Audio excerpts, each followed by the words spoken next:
पृष्ठं स्थापितं येन भूतले स्वयं रूप कदा मह्यं ददाति स्वपदान्तिकं वन्देऽहं श्रीगुरो श्रीयुतापदकमलं श्रीगुरुन् वैष्णवांश्च श्रीरूपं साग्रजातं सहगणा रघुनाथान्वितं तं सजीवं साद्वैतं सावधूतं परिजनसहितं कृष्णचैतन्यदेवं श्रीराधाकृष्णपादान् सहगणा ललिता श्रीविशाखान्वितांश्च नमा ओम विष्णुपादाय कृष्णप्रेष्ठाय भूतले श्रीमते भक्तिवेदांत स्वामी निति नामिने नमस्ते सारस्वते देवे गौरवाणी प्रचारिणे निर्विशेष शून्यवादी पाश्चात्य देश तारिणे हे कृष्ण करुणा सिंधो दीनबंधो जगत्पते गोपेश गोपिका कांत राधा कांत नमोस्तुते तप्त कांचन गौरांगी राधे वृंदावनेश्वरी वृषभानुसुते देवी प्रणमामि हरिप्रिये वाञ्छाकल्पतरुभ्यश्च कृपा सिन्धुभ्य एव च पतितानां पावनेभ्यो वैष्णवेभ्यो नमो नमः। जय श्री कृष्ण चैतन्य प्रभु नित्यानंद श्री अद्वैत गदाधर शिवासदि गौरभक्तवृंद हरे कृष्णा कृष्ण कृष्ण हरे हरे हरे राम राम राम हरे हरे मूकं करोति वाचालं पुंगं लङ्घयते गिरिमित्कृपातमहं वन्दे श्रीगुरुं दिनतारणं परमानन्दमाधवं श्रीचैतन्यमीश्वरम्। ॐ नमो भगवते वासुदेवाय। ॐ नमो भगवते वासुदेवाय। ॐ नमो भगवते वासुदेवाय।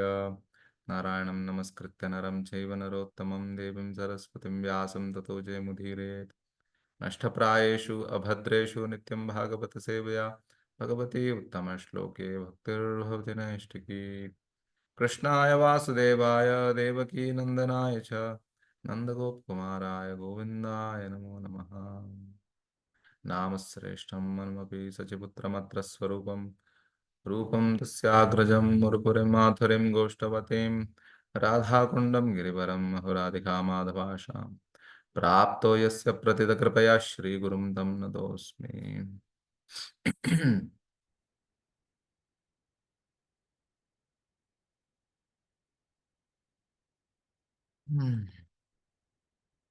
ಇವತ್ತು ಗೋಪಾಲ ಭಟ್ಟ ಗೋಸ್ವಾಮಿ ಅವರ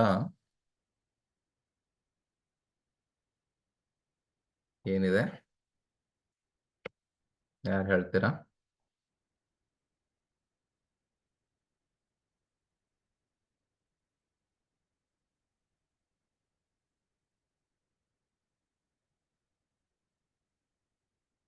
ತಿರೋಭಾವ ಇವತ್ತು. ಸೊ ಅದಕ್ಕೆ ಅವ್ರ ಬಗ್ಗೆ ಅವ್ರ ಹೊಗಳಿಕೆ ಮಾಡೋಣ ಇವತ್ತು. ಆ ಸೊ ಗೋಪಾಲ್ ಭಟ್ಟ ಗೋಸ್ವಾಮಿ ಅವರ ಬಗ್ಗೆ ಚರ್ಚೆ ಮಾಡೋಣ. ಅದಕ್ಕಿಂತ ಮುಂಚೆ ನಾನು ಒಂದು ವೈಷ್ಣವ ಸಾಂಗ್ ಹಾಡ್ತೀನಿ, ಅದಾದ್ಮೇಲೆ ಡಿಸ್ಕಷನ್ ಮಾಡೋಣ. ಹ್ಮ್ ಜಯಾನಿಲೋ ಜಯಾನಿಲೋ ಪ್ರೇಮ ಧನ करुणा प्रचुर हेन प्रभु को था गेला आचार्य ठाकुर कहा मोरा स्वरूप रूपा कहा सुनाता कहा दास रघुनाथ पतित पावन कहा मोरा भट्ट जुगा कहा कबीरा एक काले को था गेला गोरा नटराज पाषाणे कुठिबो माथा অনলে বসিব গৌরাঙ্গের গুণের নিধি কথা গেলে পাব সে সব সঙ্গীরা সঙ্গে যে কইল বিলাস সে সঙ্গ না পাইয়া কান্দে নরোত্তম দাস যে আনিল ಪ್ರೇಮಧನ ಕರುಣಾ ಪ್ರಚೋ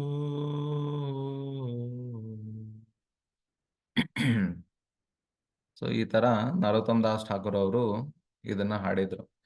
ಏನಂದ್ರೆ ಹೇಗೆ ಅವರು ಎಲ್ಲ ಮಹಾನ್ ವೈಷ್ಣವರ ವಿರಹದಲ್ಲಿ, ಆ ವಿರಹದಲ್ಲಿ ಅದನ್ನ ಸಹಿಸ್ಕೊಳ್ದೇನೆ ಅವರು ನಾನು ಕಲ್ಲು ಮೇಲೆ ಒಡ್ಕೊಂಡು ನಾನು ಪ್ರಾಣನೇ ಬಿಡ್ತೀನಿ, ಆ ಆ ಆ ಪಾಷಾಣೆ ಕುಟಿಭೋ ಮಾಥಾನಲೆ ಪಶಿಭೋ ಅಂತ ಆ ರೀತಿ ಅವರು ಅಷ್ಟು ವಿರಹದ ಬೆಂಕಿಯಲ್ಲಿ ಅವ್ರು ಇದನ್ನ ಹಾಡ್ತಾರೆ. ನಮಗೂ ಅದೇ ರೀತಿ ಈ ವೈಷ್ಣವರ ಆಚಾರ್ಯರಿಂದ ಆ ವಿರಹದಲ್ಲಿ ನಮ್ಗ ಆ ವಿರಹ ಬರೋದು ಇಲ್ಲ, ಇನ್ನು ನಮ್ಗೆ ಅಟ್ಯಾಚ್ಮೆಂಟೇ ಇಲ್ಲ. ಸೊ ಆ ವಿರಹ ಬರೋಕ್ಕೆ ತುಂಬಾ ಟೈಮ್ ಆಗತ್ತೆ. ಬಟ್ ಆ ವಿರಹ ಬರಬೇಕು ಅಂದ್ರೆ ನಾವು ನಮ್ಮ ಶುದ್ಧ ಭಕ್ತಿ ಅವ್ರನ್ನ ಫಾಲೋ ಮಾಡಿ, ಅವ್ರ ಇನ್ಸ್ಟ್ರಕ್ಷನ್ಸ್ನ ಫಾಲೋ ಮಾಡಿ ನಾವು ಪ್ರಯತ್ನ ಮಾಡಿದಾಗ ನಮಗೆ ಡೆಫಿನೆಟ್ ಆಗಿ ಆ ವಿರಹ ಭಾವ ಬರುತ್ತೆ. ಬಟ್ ಅದಕ್ಕೆ ಅವ್ರ ಮೇಲೆ ನಮಗೆ ಅಟ್ಯಾಚ್ಮೆಂಟ್ ಇರಬೇಕಾಗತ್ತೆ, ಇಲ್ಲ ಅಂದ್ರೆ ಸಾಧ್ಯ ಇಲ್ಲ. ಓಕೆ, ಸೊ ಇವತ್ತು ನಾವು ಗೋಪಾಲ್ ಭಟ್ ಗೋಸ್ವಾಮಿ ಅವ್ರ ಬಗ್ಗೆ ಚರ್ಚೆ ಮಾಡೋಣ. ಸೊ 1503 ಅಂದ್ರೆ 1503 AD ಚೈತನ್ಯ ಮಹಾಪ್ರಭು ಅವರು ಶ್ರೀರಂಗಂಗೆ ಹೋಗ್ತಾರೆ. ಇಲ್ಲ, ಸಾರಿ, 1503 ಇವರು ಗೋಪಾಲ್ ಭಟ್ ಗೋಸ್ವಾಮಿ ಅವರು ಅವತರಿಸ್ತಾರೆ, ಅಂದ್ರೆ ಹುಟ್ಟು ಬಂದಿರ್ತಾರೆ. ಸೊ ಅವರು ಬರ್ತ್ ಬಂದು 1503 ಚೈತನ್ಯ ಮಹಾಪ್ರಭು ಅವರು ಶ್ರೀರಂಗಂಗೆ 1511 ಹೋಗ್ತಾರೆ. ಸೊ ಇದು ಎಕ್ಸಾಕ್ಟ್ ಆಗಿ ಏನಂತೀವಿ, ಈ ಡೇಟ್ಸು ಸ್ವಲ್ಪ ವೇರಿ ಆಗ್ಬಹುದು, ಅಕ್ಯುರೇಟ್ ಆಗಿ ಇರ್ಲಿಕ್ಕಿಲ್ಲ, ಯಾಕೆಂದ್ರೆ ಬೇರೆ ಬೇರೆ ಜನ ಬೇರೆ ಬೇರೆ ರೀತಿಯಲ್ಲಿ ಹೇಳ್ತಾರೆ. ಸೊ ಎಕ್ಸಾಕ್ಟ್ ಆಗಿ ಕರೆಕ್ಟ್ ಆಗಿ ಇರ್ಲಿಕ್ಕಿಲ್ಲ. ಬಟ್ ಅಂದಾಜಾಗಿ ಆ ಟೈಮಲ್ಲಿ 1511 ಚೈತನ್ಯ ಮಹಾಪ್ರಭು ಅವರು ಹೋಗಿರ್ತಾರೆ. ಸೊ ಆ ಸಮಯದಲ್ಲಿ ಚಾತುರ್ಮಾಸ್ಯ ನಡೀತಾ ಇರತ್ತೆ, ಈ 4 ತಿಂಗಳು ಚಾತುರ್ಮಾಸ್ಯ ನಡೀತಾ ಇರತ್ತೆ. ಸೊ ಚೈತನ್ಯ ಮಹಾಪ್ರಭು ಅವರು ಈ ಶ್ರೀರಂಗಂ ದೇವಸ್ಥಾನದಲ್ಲಿ ಎಂಟರ್ ಆದ ತಕ್ಷಣ ಜೋರಾಗಿ ಕೀರ್ತನ್ ಮಾಡ್ತಾರೆ. ಆಮೇಲೆ ಹರೇ ಕೃಷ್ಣ ಮಹಾಮಂತ್ರವನ್ನು ಜಪಿಸ್ತಿರ್ತಾರೆ. ಆ ಅವ್ರ ಶಬ್ದ ಎಷ್ಟು ಸ್ವೀಟ್ ಆಗಿರತ್ತೆ ಅಂದ್ರೆ ಅದನ್ನ ನೋಡಿ ಎಲ್ಲ ಶ್ರೀ ವೈಷ್ಣವರು ತುಂಬಾ ಆಶ್ಚರ್ಯ ಪಡಿತಾರೆ. ಸೊ ಅವರು ಹರಿ ಹರಿ ಹರಿ ಹರಿ ಅಂತ ಹಾಡ್ತಾ ಹಾಡ್ತಾ ಕಣ್ಣಿಂದ ನೀರು ಸುರಿಯಕ್ಕೆ ಶುರು ಆಗತ್ತೆ. ಆ ಕಣ್ಣಿಂದ ನೀರು ಸುರಿಯೋದನ್ನ ನೋಡಿ ಅಲ್ಲೆಲ್ಲ ಕಡೆ ಇಡೀ ದೇವಸ್ಥಾನನೇ ಒದ್ದೆ ಆಗೋಗ್ಬಿಟ್ಟಿರತ್ತೆ. ಸೊ ಆ ರೀತಿ ಅವರು ಅಳ್ತಿರ್ತಾರೆ ಕೀರ್ತನ್ ಮಾಡುವಾಗ.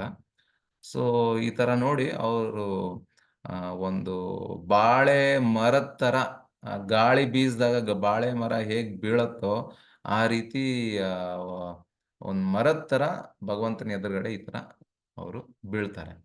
ಸೊ ಮೂರ್ಛಿತರಾಗೋಗ್ಬಿಡ್ತಾರೆ. ಸೊ ಇದನ್ನ ನೋಡ್ಬಿಟ್ಟು ಎಲ್ರಿಗೂ ಅದ್ಭುತ ಆಶ್ಚರ್ಯ ಆಗತ್ತೆ.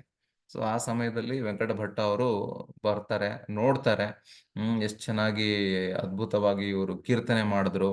ಅವ್ರ ಸಿಂಪ್ಟಮ್ಸ್ ನ ನೋಡ್ತಾರೆ. ಸರ್ವಭೌಮ ಭಟ್ಟಾಚಾರ್ಯ ಹೇಗ್ ಮಾಡಿದ್ರು ಜಗನ್ನಾಥ್ ಪುರಿಯಲ್ಲಿ, ಅದೇ ರೀತಿಯಲ್ಲಿ ವೆಂಕಟ ಭಟ್ಟ ಅವ್ರನ್ನು ನೋಡ್ತಾರೆ. ಇವರು ಮಹಾಪುರುಷರು, ಇವ್ರು ಸಾಧ್ಯನೇ ಇಲ್ಲ, ಈ ತರ ಅಸಾಧಾರಣ ವ್ಯಕ್ತಿ ಈ ತರ ಮಾಡಕ್ ಸಾಧ್ಯನೇ ಇಲ್ಲ. ಇವರಲ್ಲಿ ಈ ಕಳೆ ಲಕ್ಷಣ ಎಲ್ಲ ನೋಡಿದ್ರೆ ಮಹಾಪುರುಷರು ಮಾತ್ರ ಈ ತರ ಮಾಡಕ್ಕೆ ಸಾಧ್ಯ. ಈ ತರ ಕೀರ್ತನೆ ಭಗವಂತನಿಗೋಸ್ಕರ ಈ ತರ ಕಣ್ಣೀರ್ ಹಾಕಿ ಅವರು ಈ ತರ ಅಷ್ಟ ಸಾತ್ವಿಕ ವಿಕಾರಗಳನ್ನು ತೋರಿಸಿದ್ದು ಅವ್ರಿಗೆ ಗೊತ್ತಾಗತ್ತೆ. ಸೊ ಮಹಾಪ್ರಭು ಅವರು ಎಚ್ಚರಿಕೆ ಆದಮೇಲೆ ವೆಂಕಟ ಭಟ್ ಅವರು ಅವ್ರ ಕಾಲಿಗೆ ಬಿದ್ದು ಅವ್ರಿಗೆ ದಂಡವತ್ ಹಾಕಿ, ನನ್ನ ಮೇಲೆ ಅನುಗ್ರಹವನ್ನು ತೋರಿಸಿ, ನೀವು ಮಹಾಪ್ರಭುಗಳು, ನೀವು ಮಹಾಪುರುಷರು, ನೀವು ನನಗೆ ಅನುಗ್ರಹ ತೋರಿಸಿ ಅಂತ ಅವರು ಕಣ್ಣೀರ್ ಹಾಕ್ತಾರೆ. ಆಗ ದಯವಿಟ್ಟು ನಮ್ಮ ಮನೆಗೆ ಬನ್ನಿ, ನಮ್ಮ ಮನೆಗೆ ಬಂದು ಸ್ವಲ್ಪ ಏನಂತಾರೆ ಪ್ರಸಾದವನ್ನು ಸ್ವೀಕರಿಸಿ ಅಂತ ಕರೀತಾರೆ. ಬಟ್ ಮನೆಗೆ ಹೋದ್ಮೇಲೆ ಅಲ್ಲಿ ವೆಂಕಟ ಭಟ್ ಅವರು ಹೆಂಗೂ ಚತುರ್ಮಾಸ್ಯ ಇದೆ, ಸೊ ಇಲ್ಲೇ ನಮ್ಮನೇಲೆ ಇದ್ಬಿಟ್ಟು 4 ತಿಂಗಳು ಯಾವ ಯಾವ ಸನ್ಯಾಸಿನೂ ಎಲ್ಲೂ ಓಡಾಡೋದಿಲ್ಲ ಆ ಟೈಮಲ್ಲಿ ಚಾತುರ್ಮಾಸ್ಯದಲ್ಲಿ. ಸೊ ಈ ತರ ಆ, ಸರ್ವಭೌಮ ಭಟ್ಟಾಚಾರ್ಯ ಅವರು, ಸಾರಿ, ವೆಂಕಟ ಭಟ್ಟ ಅವರು ಆ, ಮಹಾಪ್ರಭು ಅವ್ರನ್ನ ಕನ್ವಿನ್ಸ್ ಮಾಡಿ 4 ತಿಂಗಳು ಅವರು ಅವ್ರ ಮನೆಯಲ್ಲೇ ಇರ್ತಾರೆ. ನೋಡಿ ಎಷ್ಟು ಅದ್ಭುತ ಆಶ್ಚರ್ಯ ಅಂದ್ರೆ, ಆ, ಈಗ ನಮ್ಮ ಮನೆಗೆ ಯಾರಾದ್ರೂ ಮಹಾಪುರುಷರಲ್ಲ, ಸ್ವಯಂ ಭಗವಾನ್, ಸಾಕ್ಷಾತ್ ಭಗವಾನ್ ಬಂದು 4 ತಿಂಗಳು ಉಳ್ಕೊಂತೀನಿ ಅಂತಂದ್ರೆ ನಮ್ಗೆ ಹೆಂಗ್ ಅನಿಸ್ಬೇಕು, ಹೇಗಿರ್ಬೋದು? ನಾವ್ ಎಷ್ಟು ಅರೇಂಜ್ಮೆಂಟ್ ಏನ್ ಮಾಡಿದ್ರೂ ಸಾಲೋದಿಲ್ಲ ಆತರ. ಆದ್ರೆ ವೆಂಕಟ ಭಟ್ಟ ಸೌಭಾಗ್ಯ ನೋಡಿದ್ರೆ, ಭಗವಾನ್, ಸ್ವಯಂ ಸಾಕ್ಷಾತ್ ಭಗವಾನ್, ಪುರುಷೋತ್ತಮ ಕೃಷ್ಣ ಅವ್ರ ಮನೆಯಲ್ಲಿ 4 ತಿಂಗಳು ವಾಸ ಮಾಡಿದೆ. ಇವತ್ತಿಗೂ ನಾವು ಶ್ರೀರಂಗಂಗೆ, ನೀವು ಯಾತ್ರೆಗಳಿಗೆ ಹೋದಾಗ ಆ ದೇವಸ್ಥಾನ ಹಿಂಭಾಗದಲ್ಲಿ ನೋಡ್ತೀವಿ, ಅಲ್ಲಿ ವೆಂಕಟ ಭಟ್ ಅವ್ರ ಮನೆಯಲ್ಲಿ ಅವ್ರು ವಾಸ ಮಾಡ್ತಾ ಇದ್ರು. ಅಲ್ಲಿ ಚೈತನ್ಯ ಮಹಾಪ್ರಭು ಅವರು ಸ್ವಯಂ ಅವ್ರ ಕೈಗಳಿಂದಾನೇ ಜಗನ್ನಾಥ್, ಬಲದೇವ್, ಸುಭದ್ರ ವಿಗ್ರಹಗಳನ್ನ ಕೆತ್ತನೆ ಮಾಡಿ ಅಲ್ಲಿ ಸ್ಥಾಪನೆ ಮಾಡಿ ಅಲ್ಲಿ ಜಗನ್ನಾಥ್, ಬಲದೇವ್, ಸುಭದ್ರನ ವರ್ಷಿಪ್ ಮಾಡ್ತಾ ಇದ್ರು. ಸೊ ಅದು ಇವತ್ತಿಗೂ ನಾವು ಶ್ರೀರಂಗಂಗೆ ಹೋದ್ರೆ ನಾವು ನೋಡ್ಬೋದಲ್ಲಿ. ಸೊ ಈ ರೀತಿ ವೆಂಕಟ ಭಟ್ಟ ಅವರ ಮನೆಯಲ್ಲಿ ಉಳ್ಕೊಂಡಿದ್ರು. ಸೊ ನಾನು ಈ ಚೈತನ್ಯ ಚರಿತಾಮೃತದಿಂದ ಓದ್ತೀನಿ. ತುಂಬಾ ಅದ್ಭುತವಾಗಿದೆ. ಒಂದು 10-15 ಶ್ಲೋಕಗಳಿದೆ. ಅದನ್ನ ಓದೋಣ. ಅದರ ಸಾರಾಂಶ ಅರ್ಥ ಮಾಡ್ಕೊಂಡು ನಾವು ಮತ್ತೆ ಚರ್ಚೆ ಮಾಡೋಣ. ಇದು ಮಧ್ಯ ಲೀಲಾದಲ್ಲಿ ಬರುತ್ತೆ, 9ನೇ ಚಾಪ್ಟರ್ ಅಲ್ಲಿ. ಪಾಪನಾಶನೆ ವಿಷ್ಣು ಕೈಲ ದರ್ಶನ, ಶ್ರೀರಂಗ ಕ್ಷೇತ್ರ ತಬೆ ಕೊರಿಲೋ ಗಮನ. ಅಂದ್ರೆ ಮಹಾಪ್ರಭು ಅವರು ಈ ಪಾಪನಾಶನ ಹತ್ರ ಬಂದ್ರು. ಈ ಶಿವಕ್ಷೇತ್ರ ಆದ್ಮೇಲೆ, ಅಂದ್ರೆ ಈ ಏನಂತಾರೆ, ಕಾಂಚೀಪುರಂ ಆದ್ಮೇಲೆ ಅವರು ಪಾಪನಾಶಕ್ಕೆ ಬರ್ತಾರೆ. ಆಮೇಲೆ ರಂಗಕ್ಷೇತ್ರಕ್ಕೆ ಬರ್ತಾರೆ. ನೆಕ್ಸ್ಟ್ ಕಾವೇರಿತೆ ಸ್ನಾನ ಕರಿ देखी ರಂಗನಾಥ, ಸ್ತುತಿ ಪ್ರಣತಿ ಕರಿ ಮಾನಿಲ ಕೃತಾರ್ಥ. ಈ ಕಾವೇರಿಯಲ್ಲಿ ಸ್ನಾನ ಮಾಡ್ತಾರೆ. ಆಮೇಲೆ ಅವರು ಅಲ್ಲಿ ಪ್ರಾರ್ಥನೆಯನ್ನು ಮಾಡ್ತಾರೆ ಭಗವಂತನಿಗೆ. ಪ್ರೇಮಾವೇಶ ಕೈಲ ಬಹುತ ಗಾನ ನರ್ತನ, देखी ಚಮತ್ಕಾರ ಹೊಯ್ಲ ಸಬ ಲೋಕೆ ರಮನ. ಅಲ್ಲಿ ರಂಗನಾಥ ಸ್ವಾಮಿ ದೇವಸ್ಥಾನದಲ್ಲಿ ಡ್ಯಾನ್ಸ್ ಮಾಡ್ತಾರೆ, ಚಾಂಟ್ ಮಾಡ್ತಾರೆ. ನಾನು ಒಂದ್ಸರ್ತಿ ಓದ್ಬಿಡ್ತೀನಿ, ಇಲ್ಲ ಅಂದ್ರೆ ಇದು ಮಧ್ಯದಲ್ಲಿ ಎಕ್ಸ್ಪ್ಲೇನ್ ಮಾಡ್ಬೇಕಾಗತ್ತೆ. ಒಂದೇ ಸರ್ತಿ ಎಕ್ಸ್ಪ್ಲೇನ್ ಮಾಡ್ಬಿಡ್ತೀನಿ. ಪ್ರೇಮಾವೇಶ ಕೈಲ ಬಹುತ ಗಾನ ನರ್ತನ, देखी ಚಮತ್ಕಾರ ಹೊಯ್ಲ ಸಬ ಲೋಕೆ ರಮನ. ಶ್ರೀ ವೈಷ್ಣವ ಏಕ ವೆಂಕಟ ಭಟ್ಟ ನಾಮ, ಪ್ರಭುರೇ ನಿಮಂತ್ರಣ ಕೈಲ ಕರಿಯ ಸಮ್ಮಾನ. निज घरे लय कैल पाद प्रक्षालन, सेई जल लया कैल सेई वंशे भक्षण।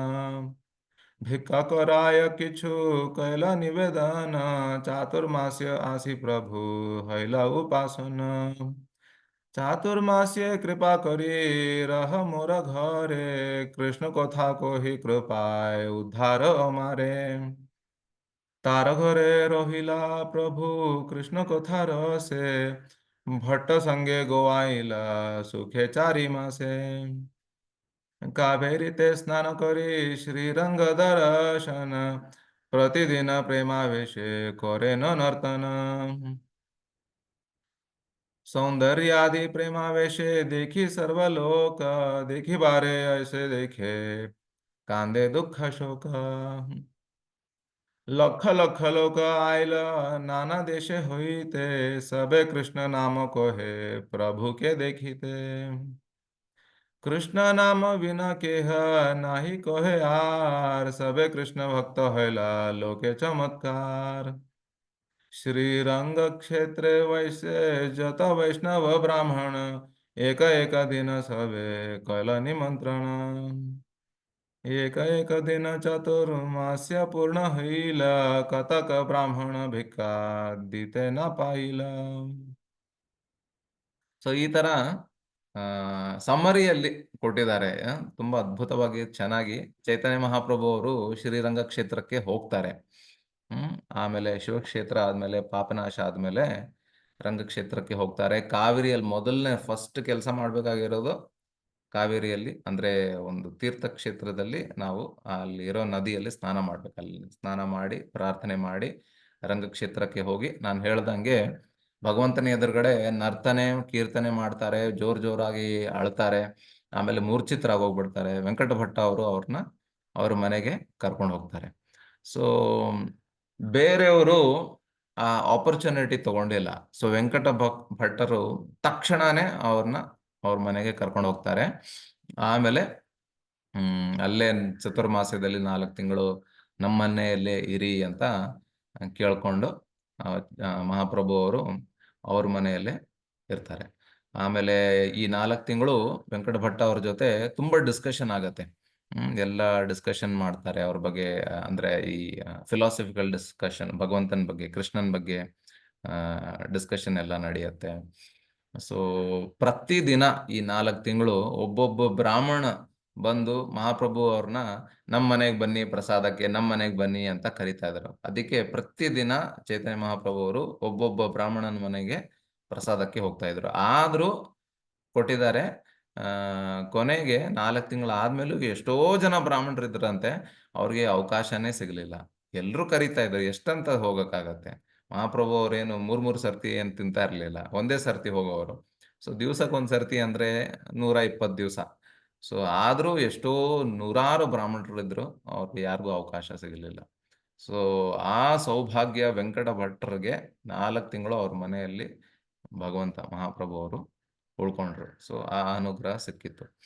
ಸೊ ವೆಂಕಟ ಭಟ್ಟ ಅವರು ಹೆಸರು ನೋಡಕ್ ನಾವು ಹೋದ್ರೆ, ವೆಂಕಟ ಭಟ್ಟ ಅವರು ಈ ಶ್ರೀರಂಗ ಕ್ಷೇತ್ರದವರು ಅಲ್ಲ ಅಂತೆ. ಅವರು ಎಲ್ಲೋ ತಿರುಪತಿನೋ ಆಂಧ್ರನೋ ಎಲ್ಲಿಂದಾನೋ ಅವ್ರು ಮೈಗ್ರೇಟ್ ಆಗಿರೋರು ಈ ಶ್ರೀರಂಗ ಕ್ಷೇತ್ರಕ್ಕೆ. ಯಾಕೆಂದ್ರೆ ಆ ತರ ಹೆಸರು ಆ ಸಮಯದಲ್ಲಿ ಅಲ್ಲಿ ತಮಿಳ್ನಾಡು ಅಲ್ಲಿ ಇಡ್ತಾ ಇರ್ಲಿಲ್ಲ. ಸೊ ಅವರ ಇಬ್ರು ಅಣ್ಣಂದಿರ ಜೊತೆ ಅವರು ಅಲ್ಲಿ ವಾಸ ಮಾಡ್ತಾ ಇದ್ರು. ವೆಂಕಟ ಭಟ್ರ ಜೊತೆ ತಿರುಮಲ ಭಟ್ಟ ಅಂತ ಇನ್ನೊಬ್ರು ಇದ್ರು, ಅವ್ರ ಬ್ರದರ್. ಇನ್ನೊಬ್ರು ಬಂದು ಶ್ರೀ ಪ್ರಬೋಧಾನಂದ ಸರಸ್ವತಿ. ಶ್ರೀ ಪ್ರಬೋಧಾನಂದ ಸರಸ್ವತಿ ಅವರು ಶ್ರೀ ವೈಷ್ಣವದಲ್ಲಿ ಸನ್ಯಾಸಿ ಆಗಿದ್ರು. ಸೊ ಪ್ರಬೋಧಾನಂದ ಸರಸ್ವತಿ ಅವರು ಮತ್ತೆ ಚೈತನ್ಯ ಮಹಾಪ್ರಭು ಅವರು ಇಬ್ರು ಸನ್ಯಾಸಿಯರು, ಇಬ್ರು ಭೇಟಿ ಆಗ್ತಾರೆ. ಸೊ ಇವರು ಗೌಡಿಯ ಸನ್ಯಾಸಿ, ಆಮೇಲೆ ಇವರೇನೋ ಶ್ರೀ ವೈಷ್ಣವ ಸನ್ಯಾಸಿ. ಪ್ರಬೋಧಾನಂದ ಸರಸ್ವತಿ ಅವರು ಭಗವಂತ ಚೈತನ್ಯ ಮಹಾಪ್ರಭು ಅವ್ರನ್ನ ಭೇಟಿ ಆದ್ಮೇಲೆ ತುಂಬಾ ದೊಡ್ಡ ಪಂಡಿತರು. ಯಾರು? ಪ್ರಬೋಧಾನಂದ ಸರಸ್ವತಿ ಅವರು. ಅವರು ಮಹಾಪ್ರಭು ಅವರ ಲಕ್ಷಣೆಗಳನ್ನ ನೋಡಿ, ಅವರ ಎಕ್ಸ್ಪ್ಲನೇಷನ್ ನೋಡಿ, ಭಗವಂತನ ಬಗ್ಗೆ ಹೊಗಳಿಕೆಯನ್ನ ನೋಡಿ, ಅವರ ಈ ಅದ್ಭುತವಾದ ಕೃಷ್ಣ ಪ್ರಜ್ಞೆಯನ್ನ ನೋಡಿ ಕಂಪ್ಲೀಟ್ ಆಗಿ ಚೇಂಜ್ ಆಗೋಗ್ಬಿಡ್ತಾರೆ. ಅವರು ಗೌಡಿಯ ಗೌಡಿಯ ಪರಂಪರಾಗೆ ಅವರು ಸೇರ್ಬಿಡ್ತಾರೆ. ಸೊ ಭಗವಾನ್ ಕೃಷ್ಣನೇ ಅವರ ಗುರಿ ಆಗತ್ತೆ. ಅದಕ್ಕೆ ಪ್ರಬೋಧಾನಂದ ಸರಸ್ವತಿ ಅವರು ಎಷ್ಟೊಂದು ಪುಸ್ತಕಗಳು ಚೈತನ್ಯ ಮಹಾಪ್ರಭು ಅವರ ಹೊಗಳಿಕೆಯಲ್ಲಿ ಬರೆದಿದ್ದಾರೆ. ಕೊನೆಗೆ ಅವರು ವೃಂದಾವನದಲ್ಲೇ ವಾಸ ಮಾಡೋದಕ್ಕೆ ಶುರು ಮಾಡಿದ್ರು. ಸೊ ಈ ರೀತಿ ಪ್ರಬೋಧಾನಂದ ಸರಸ್ವತಿ ಅವ್ರ ಮೇಲೆ ಮಹಾಪ್ರಭು ಅವರ ಏನಂತಾರೆ ಇನ್ಫ್ಲೂಯೆನ್ಸ್ ಆಯ್ತು. ಸೊ ಚೈತನ್ಯ ಮಹಾಪ್ರಭು ಅವರು ವೆಂಕಟ ಭಟ್ಟ ಅವ್ರ ಜೊತೆನೂ ತುಂಬಾ ಚೈತನ್ಯ ಚರಿತಾಮೃತದಲ್ಲಿ ಬರುತ್ತೆ, ಲಕ್ಷ್ಮೀ ದೇವಿ ಬಗ್ಗೆ ಡಿಸ್ಕಷನ್ ಮಾಡ್ತಾರೆ. ಸೊ ಮಹಾಪ್ರಭು ಅವರು ವೆಂಕಟ ಭಟ್ಟರ್ಗೆ ಹೇಳ್ತಾರೆ, ನೀವು ನಿಮ್ಮ ಸಂಪ್ರದಾಯದಲ್ಲಿ ಲಕ್ಷ್ಮೀ ದೇವಿ ಸಾಕ್ಷಾತ್ ನಾರಾಯಣನ ಹೆಂಡತಿ, ಆದ್ರೆ ತುಂಬಾ ಸತಿ ಸ್ತ್ರೀ, ಸತಿ ನಾರಿ ಲಕ್ಷ್ಮೀ ದೇವಿ. ಯಾಕೆ ಅಂದ್ರೆ ಸಮುದ್ರ ಮಂಥನದಿಂದ ಲಕ್ಷ್ಮಿ ಆಚೆ ಬಂದಾಗ ಯಾರ ಮುಖನೂ ನೋಡದೇನೆ ಹೋಗ್ಬಿಟ್ಟು ಆ ವರಮಾಲೆ ನಾರಾಯಣನ ಕತ್ತೆಯಲ್ಲಿ ಹಾಕಿರೋದಕ್ಕೆ ಅವಳು ತುಂಬಾ ಚೇಷ್ಟ. ಅಂದ್ರೆ ನಾರಾಯಣನ್ ಬಿಟ್ರೆ ಇನ್ ಯಾರ ಹತ್ರನೂ ಲಕ್ಷ್ಮೀ ದೇವಿ ನೋಡೋದು ಇಲ್ಲ, ಯಾವ ಬೇರೆ ಪುರುಷನು ನೋಡೋದಿಲ್ಲ. ಆದ್ರೆ ನಿಮ್ ಲಕ್ಷ್ಮೀ ದೇವಿ ನಮ್ಮ ಕೃಷ್ಣನ್ನ ಪಡೆಯೋಕೆ ಎಲ್ಲ ಈ ಏನಂತಾರೆ ವೈಕುಂಠವನ್ನೇ ಬಿಟ್ಟು ಇವತ್ತಿಗೂ ಈ ಬೇಲುವನದಲ್ಲಿ, ಇಲ್ಲಿ ವೃಂದಾವನದಲ್ಲಿ ತಪಸ್ಸೆ ಮಾಡ್ತಿದ್ದಾಳೆ. ಸೊ ಏನಂತೀರಾ ಇದ್ರ ಬಗ್ಗೆ ಅಂತ ಜೋಕಲ್ಲೇ ಕೇಳ್ತಾರೆ. ಸೊ ಆಗ ವೆಂಕಟ ಭಟ್ ಅವರು ಹೇಳ್ತಾರೆ, ಅದರಲ್ಲಿ ಏನು ಆಶ್ಚರ್ಯ ಇಲ್ಲ, ಅದೇನು ಅದ್ಭುತ ಏನಿಲ್ಲ. ಯಾಕೆಂದ್ರೆ ನಾರಾಯಣ ಅಂದ್ರೇನೆ ಕೃಷ್ಣ, ಕೃಷ್ಣ ಅಂದ್ರೇನೆ ನಾರಾಯಣ, ನಾರಾಯಣನಿಂದಾನೇ ಕೃಷ್ಣ ಬಂದಿರೋದು.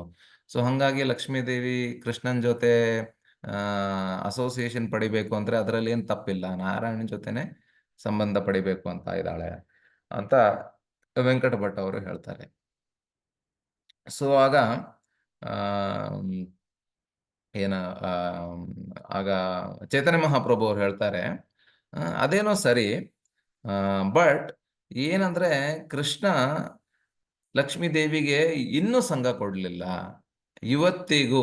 ನಾರಾಯಣನೇ ಆಗಿರ, ಒಂದ್ ವೇಳೆ ಕೃಷ್ಣ ನಾರಾಯಣನಾಗೇ ಇರಬಹುದು, ಆದರೆ ನಾರಾಯಣನ್ಗೆ ಏನ್ ಸಂಕೋಚ ಲಕ್ಷ್ಮೀ ದೇವಿಗೆ ಸಂಘ ಕೊಡೋಕೆ. ಸೊ ಇವತ್ತಿನವರೆಗೂ ಲಕ್ಷ್ಮಿ ಕೃಷ್ಣನ್ ಜೊತೆ ಸಂಘ ಮಾಡಕ್ ಆಗ್ಲಿಲ್ಲ. ಇವತ್ತಿಗೂ ಅವಳು ಬೇಲವನದಲ್ಲಿ ತಪಸ್ಸೆ ಮಾಡ್ತಿದ್ದಾಳೆ. ನೀವು ಬೃಂದಾವನಕ್ಕೆ ಹೋದ್ರೆ ನಿಮ್ಗೆ ಗೊತ್ತಾಗತ್ತೆ, ಈ ಯಮುನಾ ನದಿ ದಾಟಿ ಆಚೆ ವೆಸ್ಟರ್ನ್ ಸೈಡ್, ಆ ಸೈಡ್ ಬೇಲ್ವನ್ ಇದೆ. ಸೊ ಅಲ್ಲಿ ಆ ಬೇಲ್ವನ್ ನಾವು ಹೋದ್ರೆ ತುಂಬಾ ಈಸಿಯಾಗಿ ಆಟೋ ಇಂದಾನೆ ಹೋಗ್ಬೋದು.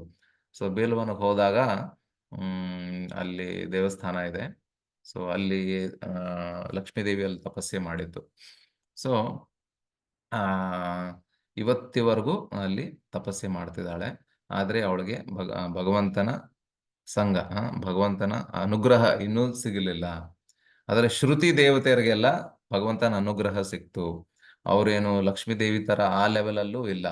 ಅದ್ ಹೇಗ್ ಸಾಧ್ಯ ಅಂತ ಈ ತರ ಚೈತನ್ಯ ಮಹಾಪ್ರಭು ಅವರು ಪ್ರೂವ್ ಮಾಡ್ತಾರೆ. ಏನಂತ ಪ್ರೂವ್ ಮಾಡ್ತಾರೆ? ಕೃಷ್ಣ ಸುಪ್ರೀಮು, ನಾರಾಯಣ ಸುಪ್ರೀಂ ಅಲ್ಲ.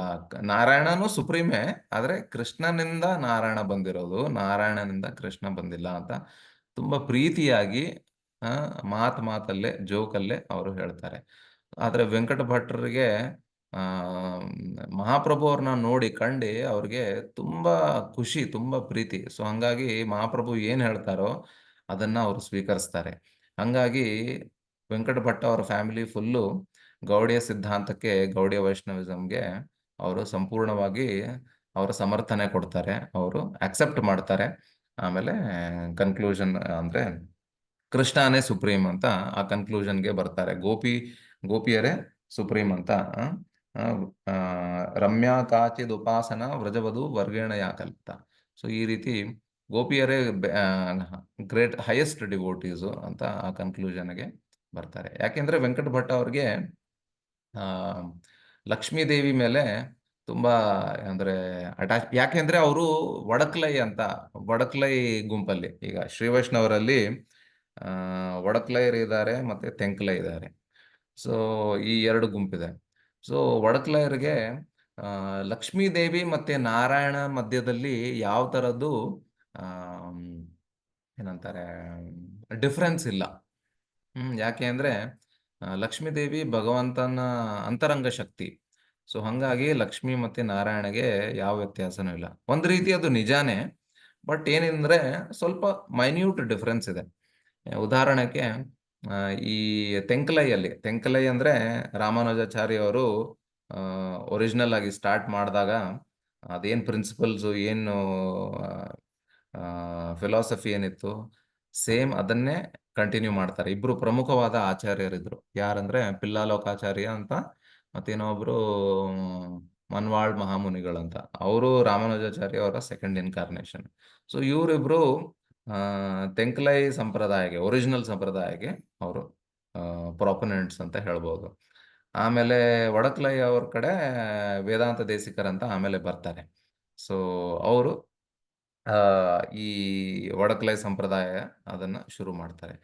ಇವ್ರ ಮಧ್ಯದಲ್ಲಿ ಕೆಲವೊಂದು ಡಿಫ್ರೆನ್ಸಸ್ಗಳಿದೆ. ಏನ್ ಡಿಫ್ರೆನ್ಸ್ ಅಂದ್ರೆ ಉದಾಹರಣೆಗೆ ಒಂದು ಡಿಫ್ರೆನ್ಸ್ ಏನಂದ್ರೆ ತೆಂಕಲೈ ಅವ್ರು ಹೇಳ್ತಾರೆ, ಬರೀ ನಾರಾಯಣನ ಅನುಗ್ರಹದಿಂದ ಮಾತ್ರ ಒಂದು ಜೀವಾತ್ಮ ಈ ಪ್ರಪಂಚದಿಂದ ಅದಕ್ಕೆ ಬಿಡುಗಡೆ ಆಗತ್ತೆ, ವೈಕುಂಠ ಹೋಗಿ ಸೇರಬಹುದು. ಆ ಜೀವಾತ್ಮ ಭಕ್ತಿ ಮಾಡದೆ ಹೋಗಿರ್ಲಿ, ಅದು ನಮ್ಗೆ ಸಂಬಂಧ ಇಲ್ಲ. ಆದ್ರೆ ಆ ಜೀವಾತ್ಮ ಈ ಜಗತ್ತಿಂದ ಆಚೆ ಹೋಗ್ಬೇಕು, ವೈಕುಂಠಕ್ಕೆ ಹೋಗ್ಬೇಕು ಅಂದ್ರೆ ನಾರಾಯಣನ ಅನುಗ್ರಹ ಮಾತ್ರ ಬೇಕು. ಅದಿಲ್ದೇನೆ ಸಾಧ್ಯ ಇಲ್ಲ. ಇದು ತೆಂಕಲೆ ಅವ್ರು ಹೇಳೋದು. ಒಡಕ್ಲೆ ಅವ್ರು ಏನ್ ಹೇಳ್ತಾರೆ ಅಂದ್ರೆ, ಜೀವಾತ್ಮ ಸುಮ್ನೆ ನಾರಾಯಣನ ಅನುಗ್ರಹ ಸಿಗೋದಿಲ್ಲ. ಜೀವಾತ್ಮ ಪ್ರಯತ್ನ ಮಾಡಿದ್ರೆ, ಭಕ್ತಿ ಸೇವೆಯಲ್ಲಿ, ಭಗವಂತನ ಭಕ್ತಿಯಲ್ಲಿ ಪರಿಶ್ರಮ ಮಾಡಿದಾಗ, ಪ್ರಯತ್ನ ಮಾಡಿದಾಗ ಆಟೋಮ್ಯಾಟಿಕ್ ಆಗಿ ನಾರಾಯಣನ ಅನುಗ್ರಹ ಬರುತ್ತೆ ಅಂತ ಹೇಳ್ತಾರೆ. ಸೊ ಒಂದ್ ರೀತಿ ನಾವು ನೋಡಕ್ ಹೋದ್ರೆ ಎರಡೂ ಸತ್ಯನೇ, ಜಾಸ್ತಿ ಡಿಫ್ರೆನ್ಸ್ ಇಲ್ಲ, ಆದ್ರೆ ಸಟಲ್ ಡಿಫ್ರೆನ್ಸ್, ಸ್ವಲ್ಪ ಡಿಫ್ರೆನ್ಸ್ ಇದೆ. ತೆಂಕಲೆ ಅವ್ರು ಹೇಳ್ತಾರೆ, ನಾರಾಯಣ ಅನುಗ್ರಹ ಇಲ್ದೇನೆ ಏನು ಸಾಧ್ಯ ಇಲ್ಲ. ನೀವು ಭಕ್ತಿ ಮಾಡಿ, ಏನೇ ಮಾಡಿ, ಈ ಕೋಟಿ ಕೋಟಿ ವರ್ಷನೇ ನೀವು ಭಕ್ತಿ ಮಾಡ್ತಾ ಇರಿ ಇಲ್ಲಿ ಈ ಜಗತ್ತಲ್ಲಿ, ಆದರೆ ನಾರಾಯಣನ ಅನುಗ್ರಹ ಇಲ್ದೇನೆ ಜೀವಾತ್ಮ ಉದ್ಧಾರ ಆಗೋದಿಲ್ಲ. ಆದ್ರೆ ವಡಕ್ಲೆ ಅವ್ರು ಹೇಳ್ತಾರೆ, ಇಲ್ಲ, ಜೀವಾತ್ಮ ಭಕ್ತಿಯಲ್ಲಿ ಪ್ರಯತ್ನ ಮಾಡಿದ್ರೆ ಆ ಪರಿಶ್ರಮವನ್ನು ನೋಡಿ ಆಟೋಮ್ಯಾಟಿಕ್ ಆಗಿ ನಾರಾಯಣನ ಅನುಗ್ರಹ ಬಂದೇ ಬರುತ್ತೆ, ಅವನು ಈ ಪ್ರಪಂಚದಿಂದ ಆಚೆ ಹೋಗ್ತಾನೆ ಅಂತ ಬರುತ್ತೆ. ಅಂದ್ರೆ ಇದು ಮರ್ಕಟ ನ್ಯಾಯ ಮತ್ತೆ ಮಾರ್ಜರ ನ್ಯಾಯದಲ್ಲಿ ಬರುತ್ತೆ. ಬೆಕ್ಕು ಮತ್ತೆ ಕೋತಿದು ಆ ನ್ಯಾಯ ನಿಮ್ಗೆ ಗೊತ್ತಿರತ್ತೆ. ಸೊ ಇದೊಂದು ಡಿಫ್ರೆನ್ಸ್. ಎರಡನೇ ಡಿಫ್ರೆನ್ಸ್ ಏನಂದ್ರೆ, ತುಂಬಾ ಸುಮಾರು ಡಿಫ್ರೆನ್ಸ್ ಇದೆ, 4-5 ಡಿಫ್ರೆನ್ಸ್ ಇದೆ, ಬಟ್ ನಾನು ಜಾಸ್ತಿ ಹೇಳಲ್ಲ. ಇದು ಪ್ರಮುಖವಾದ ಮೇನ್ ಡಿಫ್ರೆನ್ಸ್ ಏನಂದ್ರೆ, ತೆಂಕಲೆ ಅವ್ರು ಹೇಳ್ತಾರೆ, ಬರೀ ನಾರಾಯಣ ಮಾತ್ರ ಜೀವಾತ್ಮರಿಗೆ ಮುಕ್ತಿ ಕೊಡಿಸಬಹುದು.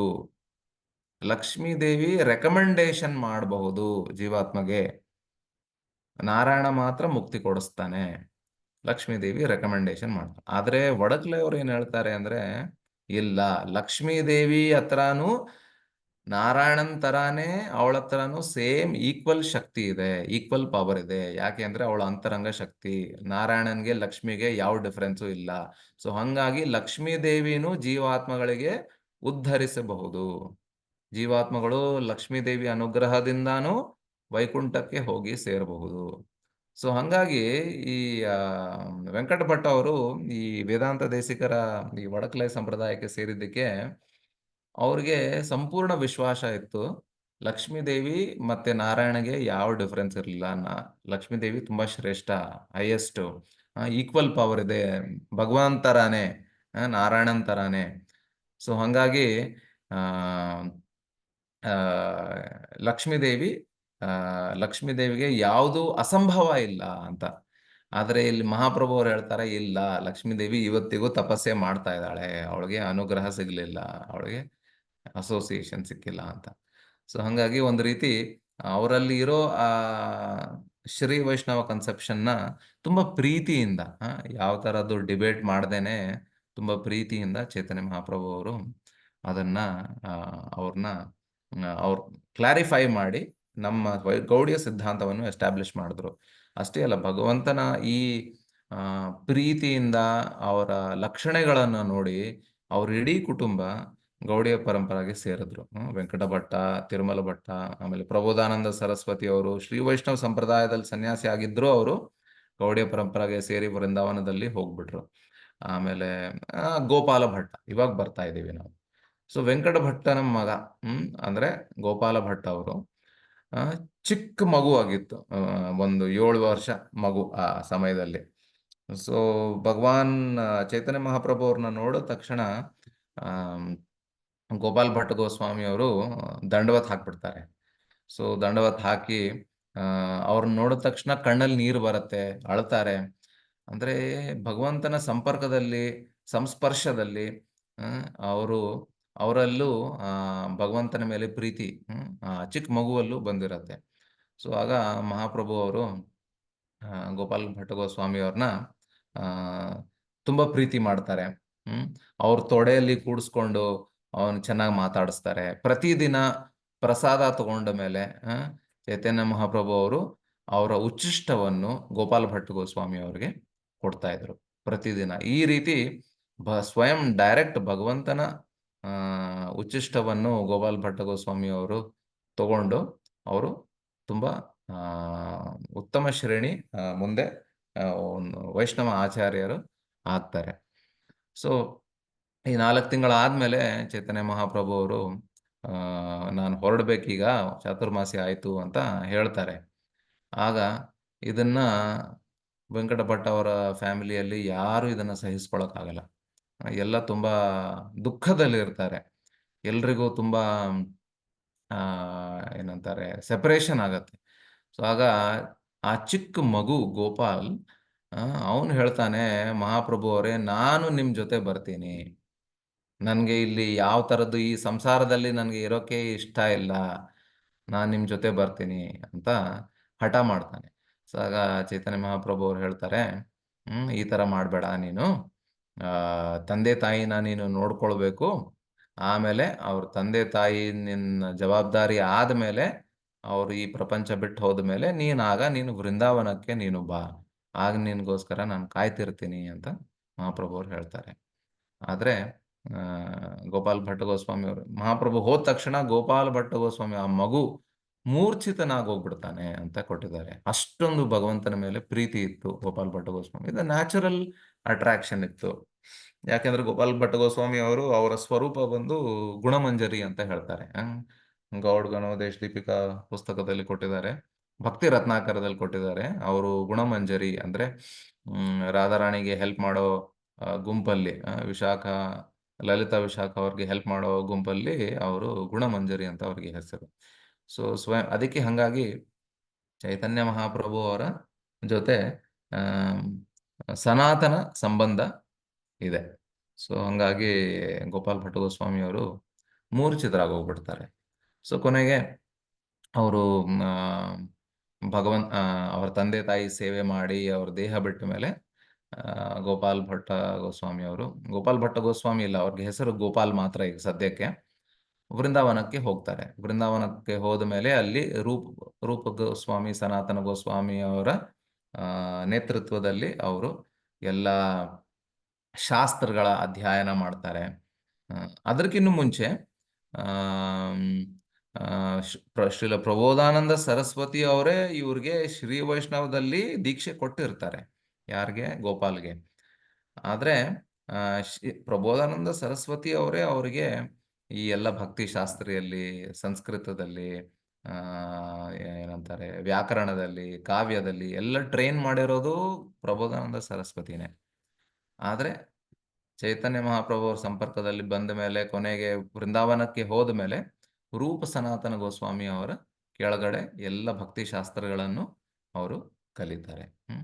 ನೋಡಿ, ನಮ್ಮ ಆಚಾರ್ಯರೆಲ್ಲ ಸೌತ್ ಇಂಡಿಯಾದಿಂದಾನೆ. ಗೋಪಾಲ್ ಭಟ್ಟ ಗೋಸ್ವಾಮಿ ಅವರು ಶ್ರೀ ವೈಷ್ಣವರು, ರೂಪ ಸನಾತನ ಗೋಸ್ವಾಮಿ ಅವರು ಅವ್ರು ಕರ್ನಾಟಕದಿಂದಾನೆ, ಕನ್ನಡಿಗ ಅವರು ಅಂತ ಹೇಳ್ಬೋದು. ನೀವು ಹೆಮ್ಮೆ ಪಡ್ಬೋದು ಅದ್ರ ಬಗ್ಗೆ. ಸೊ ಈ ರೀತಿ ರೂಪ ಸನಾತನ ಗೋಸ್ವಾಮಿ ಅವರ ಕೆಳಗಡೆನೆ ಗೋಪಾಲ್ ಭಟ್ಟ ಗೋಸ್ವಾಮಿ ಅವರು ಎಲ್ಲವನ್ನು ಕಲಿತಾರೆ. ಆಮೇಲೆ ರೂಪ ಗೋಸ್ವಾಮಿ ಅವರು ಮಹಾಪ್ರಭು ಅವ್ರಿಗೆ ಒಂದು ಪತ್ರವನ್ನು ಬರೀತಾರೆ. ಪತ್ರವನ್ನು ಬರೆದು ಒಬ್ಬ ದೂತನ ಕೈಯಿಂದ ಕಳಿಸಿರ್ತಾರೆ. ಗೋಪಾಲ ಬಂದಿದ್ದಾನೆ ಇಲ್ಲಿ ಅಂತ. ಸೊ ಏನಾದರೂ ಇನ್ಸ್ಟ್ರಕ್ಷನ್ಸ್ ಇದ್ರೆ ದಯವಿಟ್ಟು ಹೇಳಿ ಅಂತ. ಸೊ ಚೈತನ್ಯ ಮಹಾಪ್ರಭು ಅವರು ಮತ್ತೆ ತಿರ್ಗಾ ಇನ್ನೊಂದು ಪತ್ರವನ್ನು ಬರೆದು ಕಳಿಸ್ತಾರೆ ರೂಪ ಗೋಸ್ವಾಮಿ ಅವ್ರಿಗೆ. ಅವ್ರಿಗೆ ಹೇಳ್ತಾರೆ, ನಾನು ಅವ್ರಿಗೆ ಈಗ ಸನ್ಯಾಸವನ್ನು ಕೊಡ್ತಾ ಇದ್ದೀನಿ. ಸೊ ಈಗ ಮಹಾಪ್ರಭು ಅವರು ಒಂದು ಕೋಪಿನು ಮತ್ತೆ ಒಂದು ಗಮ್ಛ ಮತ್ತೆ ಒಂದು ಕೋಪಿನು ಆ ಥರ ಕೆಲವೊಂದು ಬಟ್ಟೆಗಳನ್ನ ಕಳಿಸ್ತಾರೆ ಗೋಪಾಲ್ ಭಟ್ಟ ಗೋಸ್ವಾಮಿ ಅವ್ರಿಗೆ. ಸೊ ಇವತ್ತಿಂದ ಅವ್ರ ಹೆಸರು ಗೋಪಾಲ ಭಟ್ಟ ಗೋಸ್ವಾಮಿ. ಅವರು ವೈರಾಗ್ಯದಲ್ಲಿ ಅವ್ರಿಗೆ ನಾನು ದೀಕ್ಷೆ ಕೊಡ್ತಾ ಇದ್ದೀನಿ ಅಂತ ಹೇಳಿ ಮಹಾಪ್ರಭು ಅವರು ಅದನ್ನ ದೂತ ಕೈಯಿಂದ ಅದನ್ನ ಕಳಿಸ್ತಾರೆ. ಸೊ ಆಗಿಂದ ಅವರು ಗೋಪಾಲ್ ಭಟ್ಟ ಗೋಸ್ವಾಮಿ ಆಗ್ತಾರೆ. ಸೊ ಗೋಪಾಲ್ ಭಟ್ಟ ಗೋಸ್ವಾಮಿ ಅವರು ಆ ಒಂದ್ಸರ್ತಿ ಗಂಡಕಿ ನದಿಗೆ ಹೋಗಿರ್ತಾರೆ. ಆ ಗಂಡಕಿ ನದಿಯಲ್ಲಿ ಅವ್ರಿಗೆ 12 ಶಾಲಗ್ರಾಮಗಳು ಸಿಕ್ಕಿರತ್ತೆ. ಆ ಶಾಲಗ್ರಾಮಗಳನ್ನ ಅವರು ಕರ್ಕೊಂಡ್ ಬಂದಿರ್ತಾರೆ. ಯಾವಾಗ್ಲೂ ಅವ್ರು ಎಲ್ಲೇ ಆಚೆ ಹೋದ್ರು ಆ ಶಾಲಗ್ರಾಮಗಳನ್ನ ಅವ್ರ ಜೊತೆನೆ ಕರ್ಕೊಂಡು ಹೋಗ್ತಾ ಇದ್ರು. ಅವ್ರ ಕತ್ತಿಗೆ ಒಂದು ಬಟ್ಟೆಯಲ್ಲಿ ಅದನ್ನ ಕಟ್ಟಾಕಿ ಅದನ್ನ ಭಗವಂತನ ಕರ್ಕೊಂಡು ಹೋಗ್ತಾ ಇದ್ರು. ಸೊ ಆ ರೀತಿ ಅವರು ಅವರ ಜೀವನದಲ್ಲಿ ಶಾಲಗ್ರಾಮನ ಸೇವೆ ಮಾಡ್ತಾ ಇದ್ರು. ಆದ್ರೆ ಯಾವಾಗ್ಲೂ ಮನಸ್ಸಲ್ಲಿತ್ತು, ನಾನು ವಿಗ್ರಹ ಸೇವೆಯ ನಾನು ಮಾಡಬೇಕು ಅಂತ ಮನಸ್ಸಲ್ಲಿ ಭಾವನೆ ಇತ್ತು. ಯಾಕೆಂದ್ರೆ ಶಾಲಗ್ರಾಮ್ಗೆ ನಾವ್ ಏನ್ ಮಾಡ್ತೀವಿ, ಪ್ರತಿದಿನ ನಾವು ಶಾಲಗ್ರಾಮ್ ಪೂಜೆ ಮಾಡ್ಬೇಕು. ಹೇಗ್ ಮಾಡ್ಬೋದು? ಗಂಗೆ ನೀರಿಂದ ಮತ್ತೆ ತುಳಸಿ ಮತ್ತೆ ಚಂದನ ಇಷ್ಟು ಹಚ್ಚಿ ಅಭಿಷೇಕ ಮಾಡಿ, ಗೋಪಿ ಚಂದನ ಮತ್ತೆ ತುಳಸಿನ ಇಟ್ಬಿಟ್ರೆ ಆಯ್ತು, ಮುಗೀತು, ಸಾಕು, ಅಷ್ಟೇ. ಸೊ ಅದ್ವೈತ ಆಚಾರ್ಯ ಅವ್ರು ಹೇಳಿದ್ದಾರೆ ಏನಂತ, ತುಳಸಿ ದಳ ಮಾತ್ರೇಣ ಜಲಸ್ಯ ಚುಲುಕೇನ ವಾ ವಿಕ್ರಣತೆ ಸ್ವಮಾತ್ಮಾನಂ ಭಕ್ತೇಭ್ಯೋ ಭಕ್ತವತ್ಸಲಃ. ಭಗವಂತನ ನಾವು ಪರ್ಚೇಸ್ ಮಾಡ್ಬೋದಂತೆ. ಹೇಗೆ ಅಂದ್ರೆ ಬರೀ ತುಳಸಿ ದಳದಿಂದ ಮತ್ತೆ ಜಲ, ಒಂದ್ ಸ್ವಲ್ಪ ಜಲ, ಈ ರೀತಿ ಶಾಲಗ್ರಾಮ್ ವರ್ಷಿಪ್ ಅವರು ಮಾಡ್ತಾ ಇದ್ರು. ಆದ್ರೆ ಭಾವನೆ ಇತ್ತು, ನಾನು ಇಲ್ಲ ಭಗವಂತನ ಶೃಂಗಾರ ಮಾಡ್ಬೇಕು, ವಿಗ್ರಹ ಸೇವೆ ಮಾಡ್ಬೇಕು, ಶಾಲಗ್ರಾಮ್ಗೆ ನಾನು ಏನು ಮಾಡಕ್ ಆಗ್ತಾ ಇಲ್ಲ, ಬರೀ ನೀರು ತುಳಸಿ ಆಗ್ಬೇಕಾಗತ್ತೆ ಅಷ್ಟೇ ಅಂತ ಬೇಜಾರು ಮಾಡ್ಕೊಂತ ಇದ್ರು. ನಮ್ ಕೇಸಲ್ಲಿ ಹಂಗಿಲ್ಲ. ನಾವ್ ಅಟ್ಲೀಸ್ಟ್ ನನ್ನ ಕೇಸಲ್ಲಿ ನಾನು ಹೇಳ್ಬೋದು. ವಿಗ್ರಹ ವಿಗ್ರಹಗಳನ್ನ ಸೇವೆ ಮಾಡ್ಬೇಕು ಅಂದ್ರೆ ಒಂದ್ ರೀತಿ ಗಲಗ್ರಹ ಆಗೋಗ್ಬಿಡುತ್ತೆ. ಏನಪ್ಪಾ ಹಗಲು ರಾತ್ರಿ ಸೇವೆ ಮಾಡ್ಬೇಕಲ್ಲ ಅಂತ. ಅವರು ಶಾಲಗ್ರಾಮ ಆಗೋಗ್ಬಿಟ್ರೆ ಎಷ್ಟು ಈಸಿ ಆಗೋಗ್ಬಿಡತ್ತೆ, ಬರೀ ಸುಮ್ನೆ ನೀರು ತುಳಸಿ ಹಚ್ಬಿಟ್ರೆ ಆಗೋಯ್ತು, ನಮ್ ಕತೆ ಮುಗೀತು ಅಂತ ಅನ್ಕೊಳ್ತೇವೆ. ಬಟ್ ಇಲ್ಲಿ ಗೋಪಾಲ್ ಭಟ್ ಗೋಸ್ವಾಮಿ ಅವರು ಉಲ್ಟಾ ಅವ್ರು ಯೋಚನೆ ಮಾಡ್ತಿದ್ದಾರೆ. ಶಾಲಿಗ್ರಾಮ್ ನಾನು ಸೇವೆನೇ ಮಾಡಕ್ ಆಗ್ತಿಲ್ಲ ಸರಿಯಾಗಿ, ನನ್ಗೆ ವಿಗ್ರಹಗಳ ಸೇವೆ ಮಾಡ್ಬೇಕು ಅಂತ. ಅದೇ ಟೈಮಲ್ಲಿ ಒಬ್ಬ ಶ್ರೀಮಂತ ಬಂದು ಅವ್ರಿಗೆ ಎಲ್ಲ ಒಡವೆಗಳು, ಆಭೂಷಣಗಳು, ಭಗವಂತನ ಸೇವೆಗೋಸ್ಕರ ಒಡವೆಗಳು, ಆಭೂಷಣ, ಬಟ್ಟೆ ಎಲ್ಲ ಕೊಟ್ಟಿರ್ತಾನೆ. ಗೋಪಾಲ್ ಭಟ್ಟ ಗೋಸ್ವಾಮಿ ಅವ್ರು ಹೇಳ್ತಾರೆ, ಇದೆಲ್ಲ ತಗೊಂಡು ನಾನೇನ್ ಮಾಡ್ಲಿ, ನನ್ನ ಹತ್ರ ಯಾವ ವಿಗ್ರಹ ಇಲ್ಲ ಏನಿಲ್ಲ ಅಂತ ಸುಮ್ನೆ ಇರ್ತಾರೆ.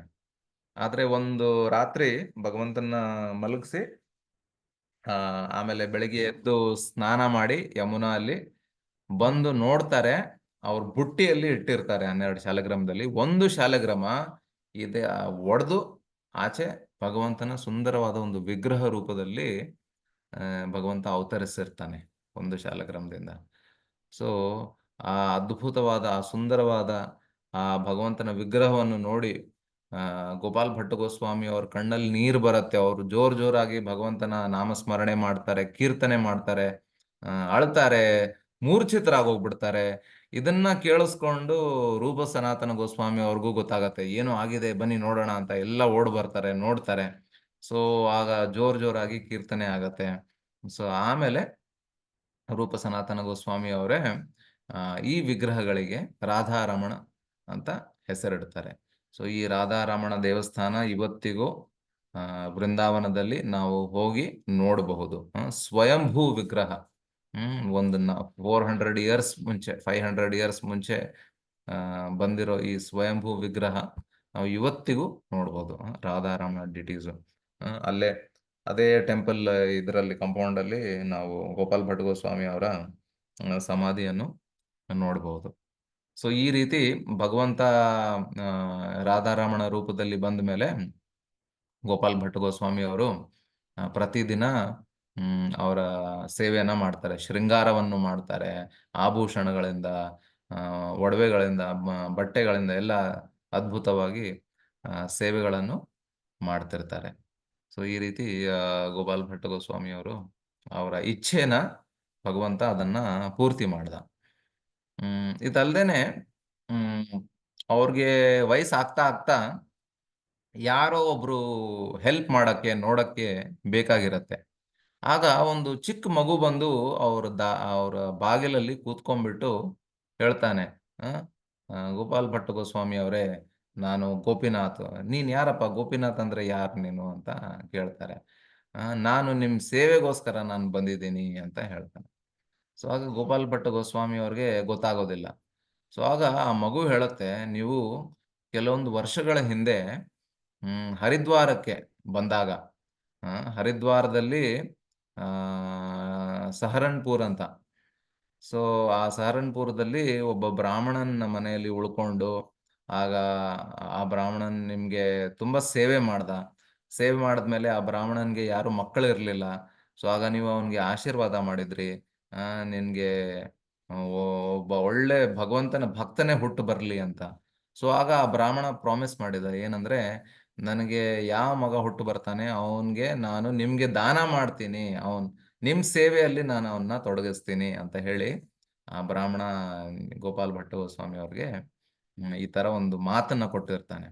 ಸೊ ಹಂಗಾಗಿ ಆ ಮಾತನ್ನ ಉಳಿಸ್ಕೊಂಡು ಅವನಿಗೆ ಮಗ ಹುಟ್ಟು ಬಂದ ಮೇಲೆ ಅವನ್ನ ಗೋಪಾಲ್ ಭಟ್ ಗೋಸ್ವಾಮಿ ಅವರ ಆಶ್ರಮಕ್ಕೆ, ಈ ವೃಂದಾವನಕ್ಕೆ ಕಳಿಸಿರ್ತಾನೆ. ಸೊ ಹಂಗಾಗಿ ಆ ಚಿಕ್ಕ ಮಗು ಗೋಪಿನಾಥ್ ಅಲ್ಲಿ ಬಂದು ನಾನ್ ನಿಮ್ ಸೇವೆಗೆ ಬಂದಿದ್ದೀನಿ ಅಂತ ಹೇಳ್ತಾನೆ. ಸೊ ಆಗ ಗೋಪಾಲ್ ಭಟ್ ಗೋಸ್ವಾಮಿ ಅವರು ಅವನ್ನ ದೀಕ್ಷೆ ಕೊಟ್ಟು ಅವನ್ಗೆ ಗೋಪಿನಾಥ್ ಪೂಜಾರಿ ಅಂತಾನೆ ಹೆಸರಿಡ್ತಾರೆ. ಸೊ ಅವರು ಗೋಪಿನಾಥ್ ಪೂಜಾರಿ ಗೋಸ್ವಾಮಿ ಅಂತ ಅವ್ರಿಗೆ ಹೆಸರು. ಸೊ ಆ ಗೋಪಿನಾಥ್ ಪೂಜಾರಿ ಅವರು ಇಡೀ ಜೀವನ ಆಜೀವನ ಅವರು ರಾಧಾರಮಣ ವಿಗ್ರಹ ಸೇವೆಯನ್ನ ಮಾಡಿದ್ರು. ಗೋಪಾಲ್ ಭಟ್ ಗೋಸ್ವಾಮಿ ಅವ್ರಿಗೆ ಹೆಲ್ಪ್ ಮಾಡಿ, ಆ ಆಮೇಲೆ ಗೋಪಾಲ್ ಭಟ್ ಗೋಸ್ವಾಮಿ ಅವರು ಇಲ್ಲಿ ಈ ಪ್ರಪಂಚದಿಂದ ಹೋದ ಮೇಲೂ ಆ ರಾಧಾರಮಣ ವಿಗ್ರಹಗಳನ್ನ ಸೇವೆ ಮಾಡಿ, ಆಮೇಲೆ ಗೋಪಾಲ್ ಭಟ್ಟ ಗೋಸ್ವಾಮಿ ಅವರು ಶರೀರ ತ್ಯಜಿಸಿದ್ಮೇಲೆ ಮತ್ತೆ ಅವರು ತಮ್ಮ ಶ್ರೀ ದಾಮೋದರ ದಾಸ್ ಅಂತ, ಸೊ ಅವರು ಭಗವಂತನ ವಿಗ್ರಹ ಸೇವೆಯಲ್ಲಿ ಎಂಗೇಜ್ ಆಗೋಗ್ಬಿಡ್ತಾರೆ. ಸೊ ಈ ರೀತಿ ಈ ದಾಮೋದರ ದಾಸ್ ಇಂದಾನೆ ಅವ್ರ ಮಕ್ಕಳು ಯಾರ್ಯಾರು ಅಂದ್ರೆ ಹರಿನಾಥು, ಮಥುರಾನಾಥು, ಹರಿನಾಮ್ ಅಂತ ಇವರೆಲ್ಲ ಪ್ರಮುಖವಾದ ವೈಷ್ಣವ ಆಚಾರ್ಯರು. ಇವರೆಲ್ಲ ರಾಧಾರಮಣ ವಿಗ್ರಹ ಸೇವೆಯನ್ನ ಮಾಡ್ಕೊಂಡು ಬಂದ್ರು. ಇವತ್ತಿಗೂ ವೃಂದಾವನದಲ್ಲಿ ಈ ಫ್ಯಾಮಿಲಿಯಿಂದಾನೆ, ಈ ಗೋಪಿನಾಥ್ ಪೂಜಾರಿ ಮತ್ತೆ ಈ ದಾಮೋದರ ದಾಸ್ ಅವರ ಫ್ಯಾಮಿಲಿನೇ ಇವತ್ತಿಗೂ ಆ ರಾಧಾರಮಣ ವಿಗ್ರಹಗಳ ಸೇವೆಯನ್ನ ಮಾಡ್ತಾ ಇದ್ದಾರೆ.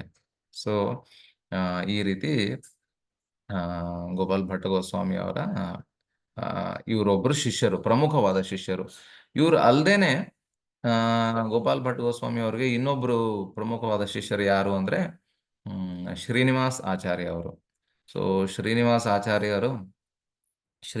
ಆಚಾರ್ಯ ಮತ್ತೆ ನರೋತ್ತಮ್ ದಾಸ್ ಠಾಕೂರ್ ಮತ್ತೆ ಶ್ಯಾಮಾನಂದ ಪಂಡಿತ್, ಇವರು 3 ಜನ ತುಂಬಾ ಪ್ರಮುಖವಾದ ಗೌಡಿಯ ವೈಷ್ಣವ ಆಚಾರ್ಯರು. ಈ ಗೌಡಿಯ ವೈಷ್ಣವ ಸಿದ್ಧಾಂತವನ್ನು ವಿತರಣೆ ಮಾಡಿದ್ದು, ಪುಸ್ತಕಗಳ ವಿತರಣೆ ಮಾಡಿದ್ದು ಇವರು 3 ಜನ. ಎಲ್ಲ ಬೆಂಗಾಲ್ದಲ್ಲಿ, ಒರಿಸ್ಸಾದಲ್ಲಿ ಮತ್ತೆ ಉತ್ತರ ಪ್ರದೇಶ, ರಾಜಸ್ಥಾನ, ಈ ಎಲ್ಲ ಕ್ಷೇತ್ರಗಳಲ್ಲಿ ಇವ್ರು 3 ಜನನೇ ಹೋಗಿ ಪ್ರಚಾರ ಮಾಡಿ ಎಲ್ಲ ಪುಸ್ತಕಗಳನ್ನ, ಗೌಡಿಯ ಪರಂಪರಾ ಸಿದ್ಧಾಂತವನ್ನು ಪ್ರಚಾರ ಮಾಡಿದ್ದು ಅಂದ್ರೆ ಇವ್ರು 3 ಜನ. ಶ್ರೀನಿವಾಸ ಆಚಾರ್ಯರು ಬಂದು ಅವರು ಭಗವಂತನ ಅನುಗ್ರಹ ಅವತಾರ ಅಂತೆ. ಅವ್ರು ಸ್ವಯಂ ಸಾಕ್ಷಾತ್ ಭಗವಂತನ ಕರುಣೆ ಅವತಾರ ಶ್ರೀನಿವಾಸ ಆಚಾರ್ಯರು ಗೋಪಾಲ ಭಟ್ಟ ಗೋಸ್ವಾಮಿ ಅವರ ಹತ್ರ ದೀಕ್ಷೆನ ಪಡಿತಾರೆ. ನರೋತ್ತಮ್ ದಾಸ್ ಠಾಕೂರ್ ಅವರು ಲೋಕನಾಥ್ ಗೋಸ್ವಾಮಿ ಅವರು ದೀಕ್ಷೆ ಪಡಿತಾರೆ. ಆಮೇಲೆ ಶ್ಯಾಮಾನಂದ ಪಂಡಿತ್ ಅವರು ಹೃದಯ ಚೈತನ್ಯ ಅವರ ಹತ್ರ ದೀಕ್ಷೆ ಪಡೆದಿರ್ತಾರೆ.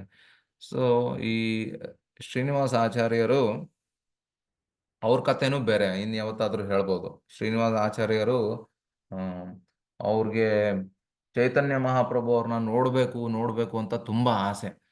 ಸೊ ಆಗ ಅವರು ಹುಟ್ಟು ಬಂದಾಗ ಮಹಾಪ್ರಭು ಅವರು ಈ ಅವರ ಲೀಲೆಗಳನ್ನೆಲ್ಲ ಸಮಾಪ್ತ ಮಾಡಿ ಅವರು ಹೋಗಿರ್ತಾರೆ. ಸೊ ಆಗ ಶ್ರೀನಿವಾಸ ಆಚಾರ್ಯರಿಗೆ ತುಂಬಾ ದುಃಖ ಆಗತ್ತೆ. ಅವರು ಪೂರಿಗೆ ಬಂದಾಗ ಗದಾಧರ್ ಪಂಡಿತ್ ಅವರು ಅವ್ರಿಗೆ ಸಿಗ್ತಾರೆ. ಸೊ ಗದಾಧರ್ ಪಂಡಿತ್ ಅವರು ಹಗಲು ರಾತ್ರಿ 24 ಅವರು ಅಳ್ತಾನೆ ಇರ್ತಾರೆ. ಭಗವಂತನ ವಿರಹದಲ್ಲಿ ಯಾರು ಸಹಿಸ್ಕೊಳಕ್ಕಾಗಲ್ಲ. ಸೊ ಅವರು ಅಳ್ತಿರ್ತಾರೆ. ಸೊ ಆಗ ಶ್ರೀನಿವಾಸ ಆಚಾರ್ಯರಿಗೆ ಅವ್ರ ಹತ್ರ ದೀಕ್ಷೆ ಪಡಿಬೇಕು ಅಂತ ತುಂಬಾ ಆಸೆ. ಆದ್ರೆ ಗದಾಧರ್ ಪಂಡಿತ್ ಅವರು ಕಣ್ಣೆತ್ತು ನೋಡಕ್ಕಾಗಲ್ಲ. ಯಾಕೆಂದ್ರೆ ಎತ್ತಿದ್ರು ಕಣ್ಣಲ್ಲಿ ನೀರು, ಯಾರು ಕಾಣಿಸ್ತಾನೆ ಇಲ್ಲ, ಯಾವಾಗ್ಲೂ ಕಣ್ಣಲ್ಲಿ ನೀರು ಇರುತ್ತೆ. ಸೊ ಆ ಕಣ್ಣು ನೀರಿಂದ ಇಡೀ ಭಾಗವತಮಲ್ಲೇ ಭಾಗವತಂ ಎಲ್ಲ ಒದ್ದೆ ಆಗೋಗ್ಬಿಟ್ಟು ಎಲ್ಲ ಹಾಳಾಗಿರುತ್ತೆ. ಸೊ ಅದಕ್ಕೆ ಗದಾಧರ್ ಪಂಡಿತ್ ಅವ್ರು ಹೇಳ್ತಾರೆ, ನನ್ಗೊಂದು ಭಾಗವತಂ ತಂದ್ಕೊಡು, ನನ್ಗೆ ಓದಕ್ಕೂ ಆಗ್ತಾ ಇಲ್ಲ, ಕಾಣಿಸ್ತಾ ಇಲ್ಲ ಅಂತ ಹೇಳ್ತಾರೆ. ಸೊ ಆಗ ಶ್ರೀನಿವಾಸ ಆಚಾರ್ಯರು ತಕ್ಷಣ ಅಲ್ಲಿಂದ ಅವರು ನವದ್ವೀಪಕ್ಕೆ ಹೋಗ್ತಾರೆ. ಅಲ್ಲಿ ಅರೇಂಜ್ ಮಾಡಿ ಅಲ್ಲಿಂದ ತಗೊಂಡ್ಬಂದಿರ್ತಾರೆ. ಈ ಏನಂತಾರೆ, ಆ ಜಾನವ ಮಾತಾ ಅವರು ಆಗ ಹೇಳ್ತಾರೆ, ನೀನು ಗದಾಧರ್ ಪಂಡಿತ್ ಅವ್ರ ಹತ್ರ ನೀನ್ ದೀಕ್ಷೆ ಪಡಿ ಅಂತ. ಸೊ ಅವರು ಓಡ್ ಬರ್ತಾರೆ. ಆದ್ರೆ ಪೂರಿಗೆ ಬರೋಷ್ಟ್ರಲ್ಲಿ ಗದಾಧರ್ ಪಂಡಿತ್ ಅವರು ಈ ಪ್ರಪಂಚವನ್ನೇ ಬಿಟ್ಟು ಹೋಗಿರ್ತಾರೆ. ಆಮೇಲೆ ಮತ್ತೆ ತಿರ್ಗಾ ತುಂಬ ದುಃಖ ಶೋಕದಿಂದ ಶ್ರೀನಿವಾಸ ಆಚಾರ್ಯರು ಮತ್ತೆ ತಿರ್ಗಾ ವಾಪಸ್ ನವದ್ವೀಪಕ್ಕೆ ಹೋಗ್ತಾರೆ. ಅಲ್ಲಿ ಹೋಗಿ ನೋಡಿದ್ರೆ ಜಾನವ ಮಾತಾನು ಈ ಪ್ರಪಂಚ ಬಿಟ್ಟು ಹೋಗಿರ್ತಾರೆ. ಸೊ ಇನ್ನೂ ದುಃಖ ಆಗತ್ತೆ. ಸೊ ಆಮೇಲೆ ಅಲ್ಲಿಂದ ಅವರು ಆದ್ರೆ ಬೇರೆ ಭಕ್ತರು ಹೇಳ್ತಾರೆ, ಜಾನವ ಮಾತಾ ಹೇಳಿದ್ದು ಏನು ಅಂದ್ರೆ, ನೀವು ವೃಂದಾವನಕ್ಕೆ ಹೋಗ್ಬೇಕು, ಅಲ್ಲಿ ನೀವು ರೂಪ ಸನಾತನ ಅವ್ರ ಹತ್ರ ಹೋಗ್ಬೇಕು ಅಂತ ಈ ತರ ಒಂದು ಮಾತನ್ನ ಹೇಳಿದ್ರು ಅವರು ಅಂತ ಹೇಳ್ತಾರೆ. ಸೊ ಹಂಗಾಗಿ ಶ್ರೀನಿವಾಸ ಆಚಾರ್ಯರು ವೃಂದಾವನಕ್ಕೆ ಹೋಗ್ತಾರೆ. ವೃಂದಾವನಕ್ಕೆ ಹೋದಾಗ ರೂಪ ಸನಾತನ ಗೋಸ್ವಾಮಿ ಅವರು ಈ ಪ್ರಪಂಚವನ್ನು ತ್ಯಜಿಸ್ಬಿಟ್ಟಿರ್ತಾರೆ. ಯಾಕೆಂದ್ರೆ ಯಾವ ಭಕ್ತರು ಭಗವಂತನ ವಿರಹದಲ್ಲಿ ಯಾರು ಉಳ್ಕೊಳ್ಳೋದಿಲ್ಲ, ಎಲ್ಲರೂ ಅವ್ರವ್ರದ್ದೇ ಈ ಪ್ರಪಂಚ ಬಿಟ್ಟು ಹೋಗಿರ್ತಾರೆ. ಸೊ ಇನ್ನೂ ದುಃಖ ಆಗತ್ತೆ, ಇನ್ಯಾರು ನನ್ಗೆ ಗತಿನೇ ಇಲ್ಲ, ಯಾರು ನನ್ಗೆ ಶೆಲ್ಟರ್ ಕೊಡೋರೇ ಇಲ್ಲ ಅಂತ ಅಳ್ತಿರ್ತಾರೆ. ಸೊ ಆ ಸಮಯದಲ್ಲಿ ಅವರು ಜೀವ ಗೋಸ್ವಾಮಿ ಅವರು ಏನಂತಾರೆ, ಗೋಪಾಲ್ ಭಟ್ಟ ಗೋಸ್ವಾಮಿ ಅವ್ರನ್ನ ಭೇಟಿ ಮಾಡಿಸ್ತಾರೆ. ಗೋಪಾಲ್ ಭಟ್ಟ ಗೋಸ್ವಾಮಿ ಅವ್ರ ಹತ್ರ ಶ್ರೀನಿವಾಸ ಆಚಾರ್ಯರು ಅವರು ದೀಕ್ಷೆನ ಪಡೀತಾರೆ. ಸೊ ಇವರೆಲ್ಲ ಪ್ರಮುಖವಾದ ನಿತ್ಯ ಸಿದ್ಧ ಭಕ್ತರು. ಬೇರೆ ಬೇರೆ ಕ್ಷೇತ್ರಗಳಲ್ಲಿ ಹುಟ್ಟಿರೋದು. ಗೋಪಾಲ್ ಭಟ್ಟ ಗೋಸ್ವಾಮಿ ಅವರು ಸೌತ್ ಇಂಡಿಯಾ ಅಲ್ಲಿ, ಕರ್ನಾಟಕದಲ್ಲಿ ರೂಪ್ ಸನಾತನ ಗೋಸ್ವಾಮಿ ಅವರು, ಈ ರೀತಿ. ಆದ್ರೆ ಗೋಪಾಲ್ ಭಟ್ ಗೋಸ್ವಾಮಿ ಅವರು ತುಂಬಾ ಅವರು ಒಂದು ಪ್ರಮುಖವಾದ ಸ್ಥಳ. ಮಹಾಪ್ರಭು ಚೈತನ್ಯ ಮಹಾಪ್ರಭು ಅವರು ಸೌತ್ ಇಂಡಿಯಾ ಶ್ರೀರಂಗಂ ಬಂದಿರೋದೇ ಗೋಪಾಲ್ ಭಟ್ ಗೋಸ್ವಾಮಿ ಅವ್ರನ್ನ ಕರ್ಕೊಂಡು ಹೋಗೋಕೆ. ಸೊ ಈ ರೀತಿ ಗೋಪಾಲ್ ಭಟ್ ಗೋಸ್ವಾಮಿ ಅವರು ಕೆಲವೊಂದು ಪುಸ್ತಕಗಳನ್ನು ಬರೆದಿದ್ದಾರೆ. ಒಂದೇನೋ ಷಟ್ಕ್ರಿಯಾ ಸಾರ್ ದೀಪಿಕಾ ಅಂತ. 16 ಸಂಸ್ಕಾರಗಳನ್ನು ನಾವು ಮಾಡ್ತೀವಿ ಅಲ್ವಾ. ನಾವು ಹುಟ್ಟಿದ ತಕ್ಷಣ ಸ್ಟಾರ್ಟಿಂಗ್ ಇಂದ ಗರ್ಭದಾನ ಸಂಸ್ಕಾರ, ಆಮೇಲೆ ಸಿಮಂತನ, ಆಮೇಲೆ ಜಾತಕರ್ಮ, ಆಮೇಲೆ ಚೂಡಾಕರ್ಣ, ಆಮೇಲೆ ಕರ್ಣಭೇದ, ಆಮೇಲೆ ಉಪನಯನ, ಈ ತರ ವಿವಾಹ, ಅಂತ್ಯೇಷ್ಟಿ ಕ್ರಿಯಾ, ಇವೆಲ್ಲ 16 ಸಂಸ್ಕಾರಗಳನ್ನ ಒಂದು ಹೇಗೆ ವೈಷ್ಣವ ಪದ್ಧತಿಯಲ್ಲಿ ಹೇಗೆ ಮಾಡಬೇಕು ಇದನ್ನ ಅಂತ ಗೋಪಾಲ್ ಭಟ್ಟ ಗೋಸ್ವಾಮಿ ಅವರು ಒಂದು ಪುಸ್ತಕವನ್ನು ಬರೆದಿದ್ದಾರೆ. ಅದನ್ನ ಷಟ್ಕ್ರಿಯಾ ಸಾರ್ದೀಪಿಕಾ ಅಂತ ಹೇಳ್ತಾರೆ. ಸೊ ಅದನ್ನ ನಾವು ಆಕ್ಚುಲಿ ಫಾಲೋ ಮಾಡ್ಬೇಕು. ಅದಲ್ದೇನೆ ಇನ್ನೊಂದು ಪುಸ್ತಕವನ್ನು ಬರೆದಿದ್ರು, ಏನಂದ್ರೆ ಹರಿಭಕ್ತಿ ವಿಲಾಸ್. ಆಕ್ಚುಲಿ ಹರಿಭಕ್ತಿ ವಿಲಾಸ್ ಸನಾತನ್ ಗೋಸ್ವಾಮಿ ಅವರು ಬರ್ತಿದ್ದು, ಆದ್ರೆ ಅದನ್ನ ಎಡಿಟ್ ಮಾಡಿ ಕರೆಕ್ಟ್ ಮಾಡಿದ್ದು ಗೋಪಾಲ್ ಭಟ್ಟ ಗೋಸ್ವಾಮಿ ಅವರು. ಆದ್ರೂ ಸನಾತನ ಗೋಸ್ವಾಮಿ ಅವ್ರ ವಿನಮ್ರತೆ ಹೇಗಿತ್ತು ಅಂದ್ರೆ, ಆ ಹರಿಭಕ್ತಿ ವಿಲಾಸ್ ಬರ್ದಿರೋದು ಗೋಪಾಲ್ ಭಟ್ಟ ಗೋಸ್ವಾಮಿ ಅವರೇ ಅಂತ ಬ್ರಾಕೆಟ್ ಅಲ್ಲಿ ಹಾಕ್ತಾರೆ. ಸೊ ಆ ರೀತಿ ಇಬ್ರು ಸೇರ್ಕೊಂಡು ಇದನ್ನ ಬರ್ದಿರೋದು ಹರಿಭಕ್ತಿ ವಿಲಾಸ್ ಅಂತ ಹೇಳ್ಬೋದು. ಏನಂದ್ರೆ ಷಟ ಸಂದರ್ಭ ಜೀವ ಗೋಸ್ವಾಮಿ ಬರೆದಿದ್ದಾರೆ ಅಂತ ಹೇಳ್ತೀವಿ. ಆದ್ರೆ ಜೀವ ಗೋಸ್ವಾಮಿ ಅವರು ಹೇಳ್ತಾರೆ, ಈ ಷಟ ಸಂದರ್ಭ ಬಂದು ಗೋಪಾಲ್ ಭಟ್ಟ ಗೋಸ್ವಾಮಿ ಅವರೇ ಇದನ್ನ ಶುರು ಮಾಡಿದ್ರು, ಅಲ್ಲಿ ಇಲ್ಲಿ ಬರ್ದಿದ್ರು, ಅದನ್ನ ನಾನು ಜೋಡಿಸಿ ಕರೆಕ್ಟ್ ಆಗಿ ಒಂದು ಸಿಸ್ಟಮ್ಯಾಟಿಕ್ ಆಗಿ ನಾನು ಬರ್ದಿದ್ದೀನಿ. ಇದು ಗೋಪಾಲ್ ಭಟ್ಟ ಗೋಸ್ವಾಮಿ ಅವರೇ ಷಡ ಸಂದರ್ಭವನ್ನು ಬರೆದಿದ್ದಾರೆ ಅಂತ ಜೀವ ಗೋಸ್ವಾಮಿ ಅವರು ಹೇಳ್ತಾರೆ. ಸೊ ಈ ರೀತಿ ಈ 3 ಪುಸ್ತಕಗಳನ್ನ ಗೋಪಾಲ್ ಭಟ್ಟ ಗೋಸ್ವಾಮಿ ಅವರು ಬರೆದಿದ್ರು. ಸೊ 1578 ಅಲ್ಲಿ ಗೋಪಾಲ್ ಭಟ್ ಗೋಸ್ವಾಮಿ ಅವರು ಈ ಪ್ರಪಂಚವನ್ನು ಬಿಟ್ಟು ಅವರು ಹೋಗ್ತಾರೆ. ವೈಷ್ಣವ ಆಚಾರ್ಯರು ಯಾರು ಅವರು ತೀರ್ಕೊಳ್ಳೋದಿಲ್ಲ, ತಿರೋಭಾವ ಅಂತ ಹೇಳ್ತೀವಿ, ಅಪಿಯರೆನ್ಸ್ ಡಿಸಪಿಯರೆನ್ಸ್ ಅಂತ ಹೇಳ್ತೀವಿ. ಸೊ ಇವತ್ತು ಗೋಪಾಲ್ ಭಟ್ಟ ಗೋಸ್ವಾಮಿ ಅವರ ತಿರೋಭಾವ ತಿಥಿ. ಸೊ ಇದು ಒಂದು ರೀತಿ ವೈಷ್ಣವರಿಗೆ, ಎಲ್ಲ ವೈಷ್ಣವರಿಗೆ ಇದು ಒಂದು ಹಬ್ಬ. ಹಬ್ಬ ಅಲ್ಲದೇನೆ ನಾವು ಆ ವಿರಹದಲ್ಲಿ ನಾವು ದುಃಖ ಪಡಿಬೇಕು. ನಮಗೆ ಅವರ ಸಂಘ ಸಿಗಲಿಲ್ಲ, ಮುಂದೆ ಅವ್ರ ಸಂಘ ಸಿಗಬೇಕು ಅಂತ ನಾವು ಪ್ರಾರ್ಥನೆ ಮಾಡಬೇಕು. ಅವ್ರ ಫುಟ್ ಸ್ಟೆಪ್ಸ್ ಅಲ್ಲಿ ನಾವು ಫಾಲೋ ಮಾಡಬೇಕು ಅಂತ ನಮ್ಮಲ್ಲಿ ಆ ಭಾವನೆ ಇರಬೇಕು. ಸೊ ಇಲ್ಲಿಗೆ ನಾನು ನಿಲ್ಲಿಸ್ತೀನಿ. ಹರೇ ಕೃಷ್ಣ. ಶ್ರೀಮದ್ ಚೈತನ್ಯ ಚರಿತಾಮೃತ ಕಿ ಜೈ. ಗೋಪಾಲ ಭಟ್ಟ ಗೋಸ್ವಾಮಿ ತಿರೋಭಾವ ಮಹಾಮಹೋತ್ಸವ ಕಿ ಜೈ. ಯಾರಿಗಾದ್ರೂ ಏನಾದರೂ ಪ್ರಶ್ನೆಗಳಿದ್ರೆ ಕೇಳಿ, ಡೌಟ್ಸ್ ಇದ್ರೆ ಕೇಳಿ.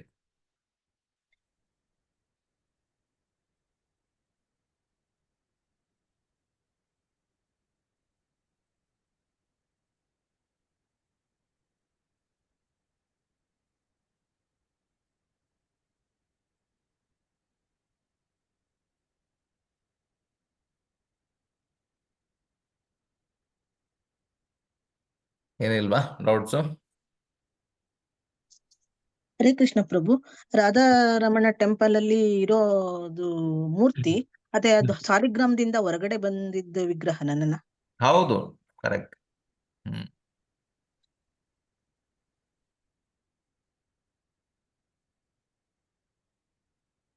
ಕರೆಕ್ಟ್, ಹೌದು ಮಾತಾಜಿ.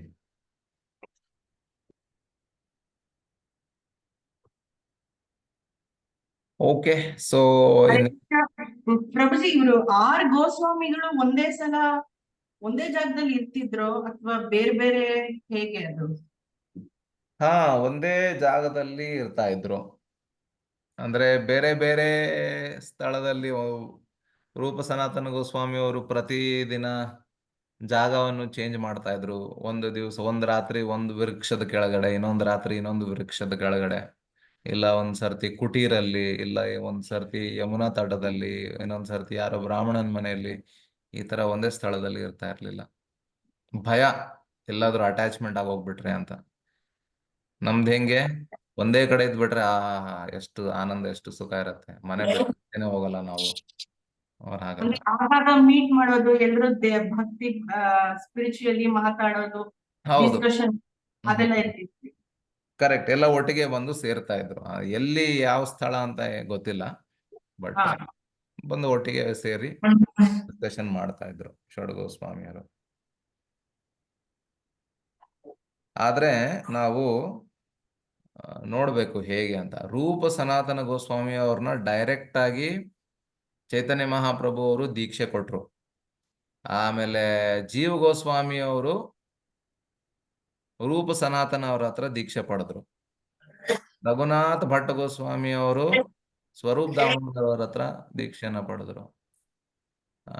ಗೋಪಾಲ್ ಭಟ್ಟ ಗೋಸ್ವಾಮಿ ಅವರು ಪ್ರಬೋಧಾನಂದ ಸರಸ್ವತಿ ಹತ್ರ ಪಡೆದ್ರು. ಆದ್ರೆ ಸನ್ಯಾಸವನ್ನು ತಗೊಂಡಿದ್ದು ಚೈತನ್ಯ ಮಹಾಪ್ರಭು ಅವರ ಹತ್ರ. ಆದ್ರೆ ಪ್ರಮುಖವಾದ ಇವರು ಷಡ್ಗೋಸ್ವಾಮಿಯವರು. ಇವರೆಲ್ಲ ಒಟ್ಟಿಗೆ ಸೇರಿ ಚೈತನ್ಯ ಮಹಾಪ್ರಭು ಅವರ ಈ ಗೌಡಿಯ ಸಿದ್ಧಾಂತ ಪರಂಪರೆಯನ್ನು ಅವರು ಸ್ಪ್ರೆಡ್ ಮಾಡಿದ್ದಂದ್ರೆ ಇವರು ಪ್ರಮುಖವಾದ 6 ಗೋಸ್ವಾಮಿಯವರು. ಗೋಪಾಲ್ ಭಟ್ಟ ಗೋಸ್ವಾಮಿ ಅವರು ಮತ್ತೆ ಲೋಕನಾಥ್ ಗೋಸ್ವಾಮಿ ಅವರು, ಇವರಿಬ್ರು ಕೃಷ್ಣದಾಸ್ ಕವಿರಾಜ್ ಗೋಸ್ವಾಮಿ ಅವ್ರಿಗೆ ಹೇಳ್ತಾರೆ, ದಯವಿಟ್ಟು ನಮ್ಮ ಬಗ್ಗೆ ಯಾವ ಲೇಖನೆ ಎಲ್ಲೂ ಯಾವ ಪುಸ್ತಕದಲ್ಲೂ ಮಾಡಬೇಡಿ ಅಂತ. ಅಷ್ಟು ವಿನಮ್ರತೆಯಿಂದ ಅವರು ನಡ್ಕೊಂಡ್ರು.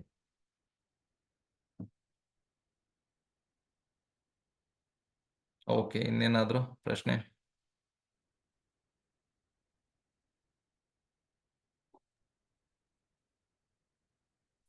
ಓಕೆ, ಸೊ ನಿಲ್ಲಿಸ್ಬೋದು ಇಲ್ಲಿಗೆ.